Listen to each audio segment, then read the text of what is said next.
അപ്പോൾ എല്ലാവർക്കും പുതിയ വീഡിയോയിലേക്ക് സ്വാഗതം. 1986 ശങ്കർ കമൽ ഹാസൻ കോമ്പിൽ വന്ന ഇന്ത്യൻ എന്ന ക്ലാസിക് മൂവിയുടെ സീക്വൽ എന്ന പേരിൽ 28 വർഷങ്ങൾക്ക് ശേഷം അതേ ടീം തന്നെ പുറത്തിറക്കിയ സ്പൂഫ് മൂവിയാണ് ഇന്ത്യൻ 2 സീറോ ടോളറൻസ്.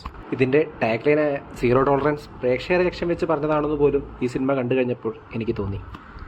ഈ സിനിമയുടെ പുറത്തു വന്ന ട്രെയിലറോ ടീസറോ സോങ്സോ ഒന്നും തന്നെ എന്നിലെ പ്രേക്ഷകനെ തൃപ്തിപ്പെടുത്തിയില്ലെങ്കിൽ പോലും ഈ സിനിമ കാണാൻ എന്നെ പ്രേരിപ്പിച്ചത് ശങ്കർ എന്ന ഡയറക്ടറിലുള്ള അവസാന പ്രതീക്ഷയായിരുന്നു.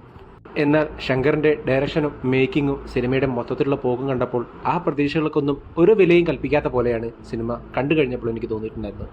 ഇന്ത്യൻ 2-ൽ കമൽഹാസന് പുറമെ സിദ്ധാർത്ഥ്, എസ് സൂര്യ, രഘുൽപ്രീത് സിംഗ്, ബോബി സിംഹ, വിവേക്, പ്രിയ ഭവാനി ശങ്കർ, നെടുമുടി വേണു, സമുദ്രകനി, മനോബാല തുടങ്ങി ഒരുപാട് ആർട്ടിസ്റ്റുകൾ അഭിനയിച്ചിട്ടുണ്ട്.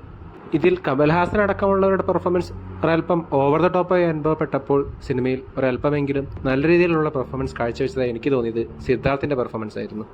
അതോടൊപ്പം ചിത്രീകരണ വേളയിൽ മരണപ്പെട്ട വിവേക്, മനോബാല, നെടുമുടി വേണു എന്നിവരെ ഉപയോഗിച്ച് വീണ്ടും സ്ക്രീനിൽ കാണാൻ കഴിഞ്ഞത് സിനിമയുടെ ഏറ്റവും വലിയ പോസിറ്റീവായി തന്നെ എനിക്ക് കാണാൻ സാധിച്ചു.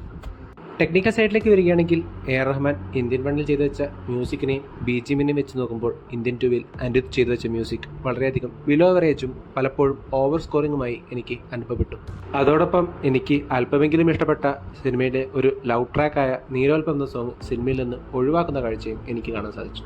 രവിവർമ്മൻ്റെ സിനിമാറ്റോഗ്രാഫി സോങ് സീക്വൻസുകൾ ഗ്രാൻഡിയറാക്കുന്നതിൽ നല്ല രീതിയിൽ ഹെൽപ്പ് ചെയ്തപ്പോൾ ശ്രീകർ പ്രസാദിൻ്റെ എഡിറ്റിംഗ് ഭേദപ്പെട്ടതായി തന്നെ എനിക്ക് അനുഭവപ്പെട്ടു.